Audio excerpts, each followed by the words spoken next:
Welcome students.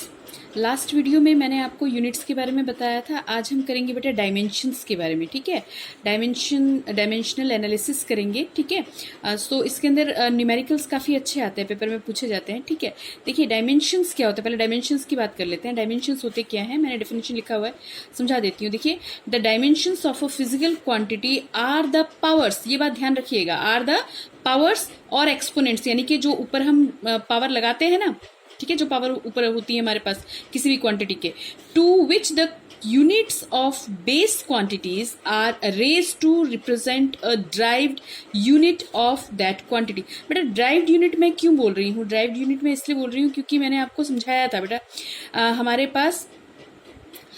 पास fundamental units होंगी और derived units होंगी। फंडामेंटल यूनिट्स में मैंने आपको बताया था ना, जैसे आपके पास हो गया लेंथ है, तो लेंथ को आप किस में मेजर करोगे, मीटर में। डिस्टेंस वगैरह को आप किससे मेजर करोगे, मीटर में। लेकिन रिप्रेजेंट हम किससे करेंगे, एल से रिप्रेजेंट कर रहे हैं, है ना।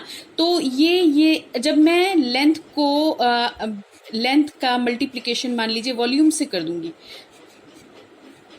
एरिया से अगर मैं लेंथ का मल्टीप्लिकेशन कर दूंगी तो ये क्या दे देगा, हमें वॉल्यूम दे देगा। तो ये जब मैं वॉल्यूम लिखने की कोशिश करूंगी तब ना ये एल नहीं होगा, यहाँ पे हम किससे रिप्रेजेंट कर पाएंगे, एल क्यूब। क्यों, क्योंकि यहाँ पे एल है और ये मेरे पास क्या है, एरिया। ये बड़ा गंदा सा हो गया, दोबारा लिख देते हैं, चलो। एल इंटू ए, लेंथ इंटू एरिया करोगे तो वो आपको क्या दे देगा बेटा, वॉल्यूम देगा। ठीक है, तो लेंथ के लिए आपके पास डायमेंशन आप क्या रिप्रेजेंट करोगे, एल, और एरिया का कितना हो जाएगा, एल की पावर 2, तो ये कितना हो जाएगा, एल का पावर 3। तो ये जो वॉल्यूम है ना बेटा, वॉल्यूम में ये एल की पावर कितना आ रहा है, 3। तो यही एक्चुअली हमारा डायमेंशन रिप्रेजेंट करेगा। बात समझ में आई। देखिए अभी और समझते हैं। तो फिलहाल के लिए तो ये डेफिनेशन मैंने आपको बता दिया, लेकिन समझने का तरीका देखिए। पहले तो ये देख लो कि हमारे पास बेसिक, अच्छा ये जो आया ये मेरे पास ड्राइव्ड आया, क्योंकि फंडामेंटल क्या था, फंडामेंटल तो एल है। ठीक है, उस एल को मैंने अगले किसी और क्वांटिटी से मल्टीप्लाई किया, तब जाके मेरे पास फाइनल क्वांटिटी आई। तो जब किसी फिजिकल क्वांटिटी को तुम मल्टीप्लाई,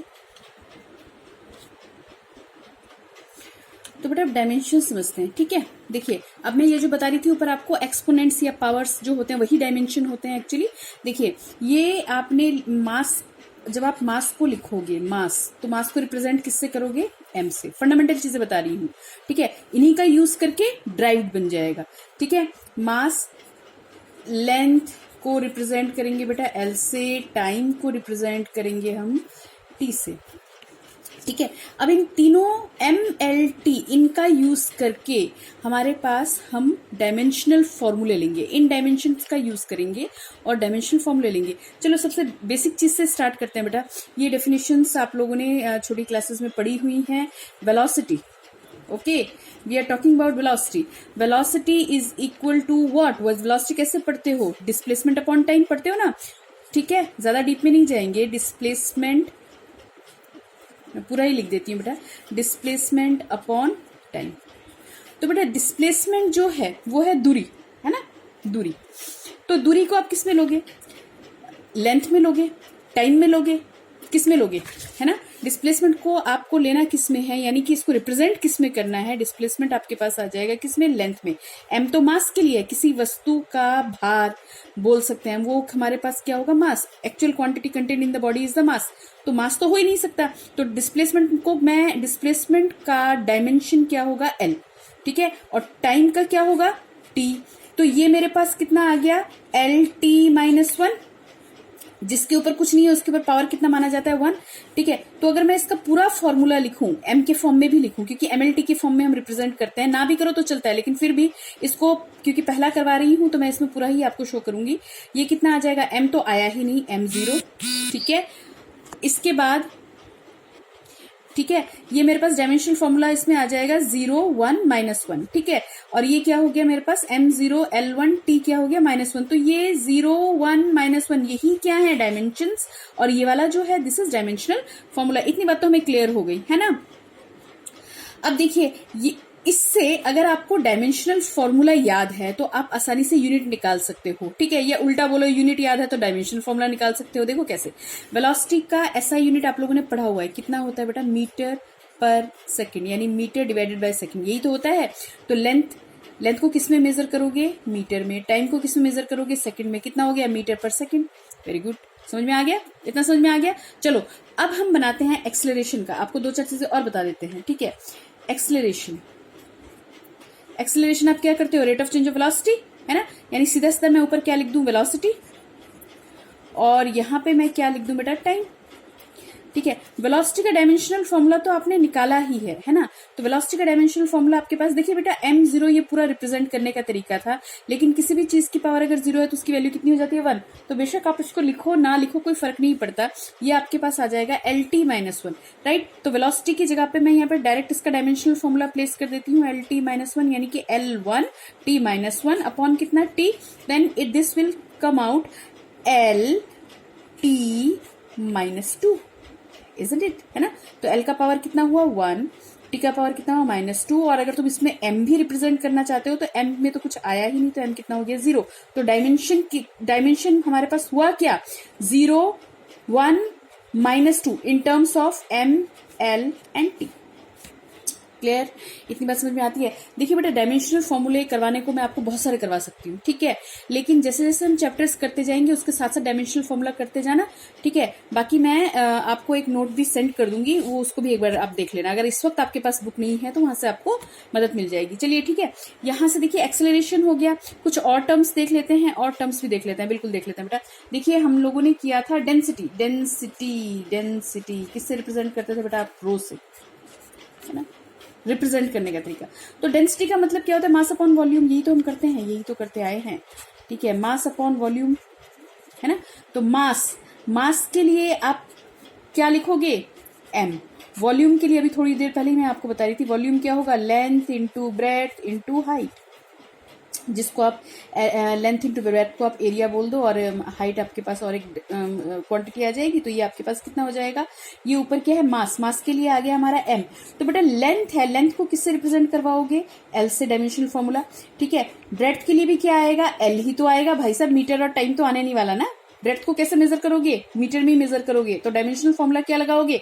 L ही लगाओगे, ठीक है। और h है, h को भी आप किससे, ये h यानी हाइट, इसको भी किससे रिप्रेजेंट करोगे? L से। So your dimensional formula would come ML/3, और एक्चुअली ये मेरे पास क्या हो जाएगा? डेंसिटी को रिप्रेजेंट अगर मैं करूंगी तो ये आ जाएगा ML-3। अब यहाँ पे T तो है ही नहीं, T 0 कर दे फिर, बेशक इसको मत लगाओ, कोई फर्क नहीं पड़ेगा। मैंने कहा ना, जो नहीं है उसको लगाने की जरूरत नहीं है। लेकिन अगर आप MLT की टर्म में रिप्रेजेंट करोगे तो M पे कितना आ गया? यहाँ पे आपके पास आ गया 1, L आ गया -3, T क्या आ गया? 0। तो 1, -3 और 0, इसका क्या हो गया? डायमेंशन। अरे यही तो हम यहाँ पे आपको बता रहे थे, ठीक है। The dimensions of a physical quantity are the powers to which the unit of the base quantity, जो हमारी बेस क्वांटिटी है उनके ऊपर जो पावर होंगी ना, ठीक है। तो बेस क्वांटिटी क्या है? MLT। बेस क्वांटिटी के ऊपर जो ये पावर्स होंगी, they will give you dimensions. Understand? ठीक है। चलिए कुछ और क्वांटिटीज कर लेते हैं, ठीक है। अब मैं आपको थर्ड क्वांटिटी बता रही हूँ बेटा, फोर्स। क्या बता रहे हैं हम आपको? फोर्स का फॉर्मूला याद है? फोर्स हम कैसे करते थे? Mass into acceleration, mass into acceleration करते थे। पूरा लिख दें क्या? लिख दिया। चलिए, मास इंटू एक्सेलरेशन।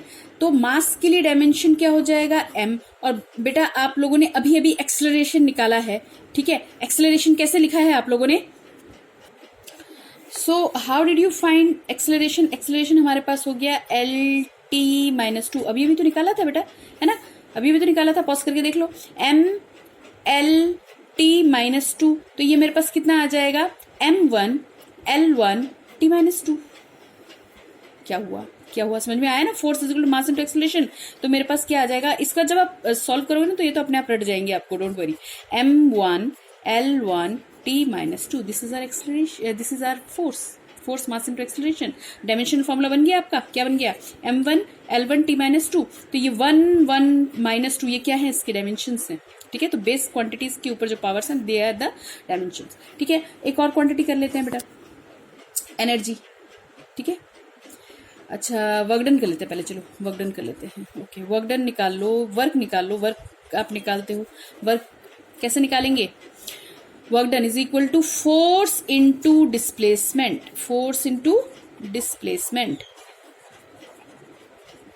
ठीक है बेटा। फोर्स के लिए अभी भी डायमेंशनल फॉर्मूला तुम लोगों ने क्या निकाला, MLT-2। बेटा किसी के ऊपर पावर नहीं लगा रही, मतलब पावर कितना है वहां पे 1, और डिस्प्लेसमेंट कितना आ जाएगा, यहाँ पे आ जाएगा L। तो यहाँ पे आप लगा दीजिए बेटा ML2T-2। ठीक है, यानी आपको अगर फॉर्मूले याद हैं तो आप बड़े आराम से डायमेंशनल फॉर्मूले इसके तैयार कर सकते हो। ठीक है, अगर एनर्जी निकालोगे, एनर्जी निकालें, चलिए एनर्जी निकालते हैं। एनर्जी की बात करते हैं। एनर्जी, चाहे काइनेटिक एनर्जी ले लो, पोटेंशियल एनर्जी ले लो, कोई सी भी एनर्जी ले लो, मैं पोटेंशियल एनर्जी लेके बात कर रही हूँ। कितना आ जाएगा, mgh, पोटेंशियल एनर्जी का फॉर्मूला होता है हमारा। ठीक है, तो मैंने यहाँ पे लगा दिया m इंटू जी इंटू एच। वैसे बेटा वर्क और एनर्जी थ्योरम होता है हमारे पास, जो हमारे पास जितना वर्क डन होगा उतनी ही हमारे पास क्या होगी, एनर्जी होगी। तो ये इसका एक इक्विवेलेंस थ्योरम है। तो ये आप एक तरह से मैं रट्टे की बात बता रही हूँ कि जितना वर्क का आपका डायमेंशनल फॉर्मूला आया है वही आपका एनर्जी का डायमेंशनल फॉर्मूला आएगा। ठीक है, वर्क को भी हम किस में ले लेते हैं बेटा, जूल्स में। एनर्जी को भी हम किस में ले सकते हैं, जूल में ले सकते हैं। ठीक है, उसमें कोई परेशानी वाली बात नहीं है। देखिए mgh, m के लिए क्या आ गया, मास। m क्या है, मास। ठीक है, g क्या है बेटा, एक्सेलरेशन ड्यू टू ग्रेविटी। बेटा है तो एक्सेलरेशन किसकी वजह से, ग्रेविटी की वजह से, लेकिन है क्या, एक्सेलरेशन। तो बेटा एक्सेलरेशन को हम कैसे लिख सकते हैं, LT-2। गुड। और हाइट है, हाइट को हम किस में लिख सकते हैं, L। So this would come out ML2T-2। क्या बोला था मैंने, जो वर्क डन का होगा वही तुम्हारे पास किसका आएगा, इसका। ठीक है, अच्छा देखिए ऐसे बहुत सी क्वांटिटीज मेरी बनती चली जाएंगी। ठीक है, पर इसमें ना आप क्या कीजिएगा, अभी इतने सारे रटने की अभी आपको जरूरत नहीं है, कुछ कर लीजिएगा। एनसीईआरटी में स्टार्टिंग के जो 20 दिए हुए हैं ना, एनसीईआरटी के बैक में स्टार्टिंग में 20 दिए हुए हैं, बस उन्हीं को कर लो और उनमें सिर्फ आपको फॉर्मूला याद करना है, बाकी तो ये आपके निकलते चले जाएंगे। ठीक है, इनको रटने की जरूरत नहीं है आपको। ठीक है, चलिए। अच्छा, कुछ क्वांटिटीज ऐसी होती हैं, अब मैं कुछ और क्वांटिटीज पे जा रही हूँ जो हमारे पास डायमेंशन लेस होती हैं। डायमेंशन लेस क्वांटिटीज भी होती हैं। ठीक है, डायमेंशन लेस क्वांटिटी का मतलब ये कि जिनकी यूनिट तो होगी, यानी मापने का तरीका तो होगा, लेकिन उनका कोई डायमेंशन नहीं होगा, क्योंकि एंगल लोगे 30 डिग्री 40 डिग्री, है ना। तो इसकी यूनिट होती है हमारे पास। यूनिट क्या होती है इसकी, मैंने लास्ट वीडियो में भी आपको बताया था, क्या होती है, रेडियन। ठीक है, यानी ये क्वांटिटी है जिसका हमारे पास क्या नहीं होगा, डायमेंशन नहीं होगा, नो डायमेंशंस, नो डायमेंशंस। ठीक है, अच्छा इसी तरह से एक दूसरी क्वांटिटी भी है हमारा बेटा, सॉलिड एंगल। ठीक है, ये मैं पहले की वीडियो में भी बता चुकी हूँ आपको। ठीक है, पहले की वीडियो में भी मैं ये आपको बता चुकी हूँ, तो वहां पे एक बार आप देख लीजिएगा। तो इसका यूनिट जो होता है बेटा वो होता है स्टेरेडियन। ठीक है, इसकी भी क्या नहीं होती, कोई डायमेंशन नहीं होती। फाइन, तो इतना तो हमें समझ में आ गया, डायमेंशन और डायमेंशन लेस क्वांटिटी समझ में आ गया। अब कुछ क्वांटिटीज ऐसे भी होंगी बेटा जिसका ना तो यूनिट होगा ना डायमेंशन होगा। ठीक है, जिसका ना यूनिट होगा और ना ही क्या होगा, डायमेंशन होगा। जैसे एक क्वांटिटी मैं यहाँ पर आपको लिख के बता देती हूँ बेटा, एक होता है हमारे पास स्ट्रेन। स्ट्रेन एक क्वांटिटी आप बाद में पढ़ोगे। स्ट्रेन क्या होता है, change in configuration to the original configuration, यानी जो बनावट है, बॉडी की जो बनावट है। देखो कोई भी चीज है, अगर आपने वायर लिया है तो 1D हम बोल देते हैं, बिल्कुल पतला सा वायर लिया 1D हम बोल देते हैं। मान लो स्प्रिंग लिया और स्प्रिंग को तुमने खींचना स्टार्ट किया, तो मान लीजिए स्प्रिंग की लेंथ, ओरिजिनल लेंथ जो है वो मेरे पास L है, और खींचने पर उस पर चेंज आ गया कितने का, डेल्टा L का। डेल्टा जो सिंबल है ना वो फिजिक्स में हमारे पास क्या दिखाता है, small change in the length. तो बेटा ऊपर भी लेंथ और डिनोमिनेटर में भी लेंथ, तो लेंथ से लेंथ मेरे पास क्या आएगा बेटा, लेंथ से लेंथ मेरे पास कैंसिल आउट हो जाएगा। यानी स्ट्रेन जो क्वांटिटी तुम पढ़ोगे, फिजिकल क्वांटिटी, इसका ना यूनिट है ना ही इसकी क्या है, डायमेंशन है। राइट, समझ में आ रही बात। लेंथ से लेंथ कट गया तो डायमेंशन तो है ही नहीं इसका, है ना। तो ये कुछ क्वांटिटीज ऐसे भी पढ़ोगे जिनका हमारे पास क्या नहीं होता, डायमेंशन नहीं होगा, और उसकी क्या नहीं होगी, यूनिट्स भी नहीं होंगी मेरे पास। अंडरस्टैंड। चलिए अब फटाफट से इस वीडियो में छोटा सा काम करवा देती हूँ, तो अगले वीडियो में मैं न्यूमेरिकल्स लेके आऊंगी। एक देखिए, एक हमारे पास प्रिंसिपल होता है, प्रिंसिपल ऑफ होमोजेनिटी। एक्चुअली यहाँ पे बुकिश लैंग्वेज की बात करें तो कुछ ऐसा होता है, it says that for any relation dimensional formula of each term is same. भाई देखो, और बहुत सी जगहों पे ये भी बोला जाता है, left hand side is equal to right hand side, ये भी बोला जाता है। लेकिन मोटी सी बात ये, सीधा याद रखने वाली बात ये कि अगर तुमने कोई सामान किलोग्राम में खरीदा है, ठीक है, उसके साथ अगर मैं बोलती हूँ कि भाई मैंने 5 किलोग्राम सामान खरीदा, ठीक है, और मैंने 2 किलोग्राम कुछ और सामान खरीदा, तो नेट तुम्हें पता चल जाएगा कि किलोग्राम में क्या ऐड होगा, किलोग्राम ऐड हो जाएगा, है ना। अगर मैं बोलती हूँ कि मैंने 2 किलोमीटर तय किया पैदल और मैंने कुछ किलोमीटर तय किया गाड़ी में, ठीक है, किलोमीटर में किलोमीटर, तो किलोमीटर में किलोमीटर जुड़ जाएगा और आंसर हमें बता देगा। यानी किलोग्राम में किलोग्राम जुड़ रहा है, किलोमीटर में किलोमीटर जुड़ रहा है ना। आप टाइम में क्या जोड़ सकते हो, टाइम जोड़ सकते हो, यानी कि सेम फिजिकल क्वांटिटीज जुड़ती हैं। अगर मैं आपसे कह दूं कि 5 किलोग्राम को जोड़ दो 5 किलोमीटर के साथ, is it possible? Is it possible? नहीं, ये तो हो ही नहीं सकता भैया। क्यों? क्योंकि ये किलोग्राम जो है वो मास को रिप्रेजेंट कर रहा है और किलोमीटर जो है वो किसको रिप्रेजेंट कर रहा है? किलोमीटर किसको दिखा रहा है? दूरी को, लेंथ को दिखा रहा है ना। तो ऐसा तो हो नहीं सकता। तो सीधी बात ये कि अगर आपके पास आप डायमेंशन लिखते हो एल, तो एल के अंदर या एल जुड़ेगा और एल ही क्या हो सकता है? माइनस हो सकता है। ऐसा नहीं हो सकता कि आप एल के साथ एम को जोड़ दें और कुछ नया बना दें, ऐसा नहीं हो सकता। दिस इज नॉट पॉसिबल, ठीक है। तो अगर एल है, लेंथ है, तो लेंथ में क्या जुड़ेगा? लेंथ जुड़ेगा, और लेंथ में से क्या माइनस होगा? लेंथ ही माइनस होगा। सिमिलरली अगर आपके पास एम है कोई क्वांटिटी, तो आप एम के साथ क्या जोड़ोगे? एम ही जोड़ोगे, या एम में से क्या माइनस करोगे? एम ही माइनस करोगे, ठीक है। टाइम अगर है तो टाइम में आपके पास क्या जुड़ेगा? टाइम ही जुड़ेगा, या टाइम में से क्या माइनस होगा? टाइम ही माइनस होगा। ऐसा नहीं हो सकता कि टाइम और लेंथ को तुम जोड़ दो, क्योंकि ये टाइम है, ये लेंथ है, ठीक है। 5 किलोमीटर और 5 घंटे, तो दोनों जुड़ जाएंगे? ऐसा कोई नई क्वांटिटी तैयारी नहीं होगी इसकी। बस समझ रहे हो?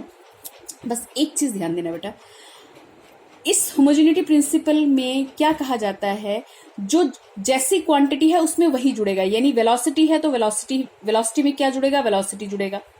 एक्सेलरेशन है तो उसमें क्या जुड़ेगा? एक्सेलरेशन ही जुड़ेगा, ठीक है। समझ रहे हो बात? तो ये है हमारे पास। लेकिन एक चीज और ध्यान देने वाली बात है, ये ना सिंपल अलजेब्रा नहीं है। जैसे मान लो मैंने यहाँ 2 किलोमीटर लिखा, यहाँ 3 किलोमीटर लिखा, तो हमें क्या बोल देगा? 5 किलोमीटर आ रहा है बाय मैग्नीट्यूड, ठीक है। लेकिन यहाँ पे जब हम लेंथ में लेंथ जोड़ेंगे तो वो क्या देगा? लेंथ ही देगा। ये सिंपल अलजेब्रा नहीं है। ये कहने का मतलब ये कि हम डायमेंशंस जोड़ रहे हैं, है ना। किलोमीटर में क्या जोड़ रहे हैं? किलोमीटर जोड़ रहे हैं। यूनिट्स जैसे हमने बोल दिया कि मैग्नीट्यूड के साथ मैग्नीट्यूड हम जोड़ रहे थे, ऐसा नहीं है। यहाँ पे लेंथ में लेंथ जोड़ोगे, क्या मिलेगा? नया लेंथ ही मिलेगा, ठीक है। लेंथ में लेंथ माइनस करोगे तो भी हमें क्या मिलेगा? लेंथ मिलेगा। ये नहीं बोलोगे तुम 0 हो गया भैया, ये खत्म हो गया। हम डायमेंशनली ऐड कर रहे हैं, तो वो सिंपल अलजेब्रा नहीं होता हमारे पास, ठीक है। आज की क्लास में इतना ही कीजिए। अगले वीडियो में मैं इसके न्यूमेरिकल्स बताऊंगी, इसके एप्लीकेशंस बताऊंगी जो हम डायमेंशंस पढ़ रहे हैं। Okay, thank you.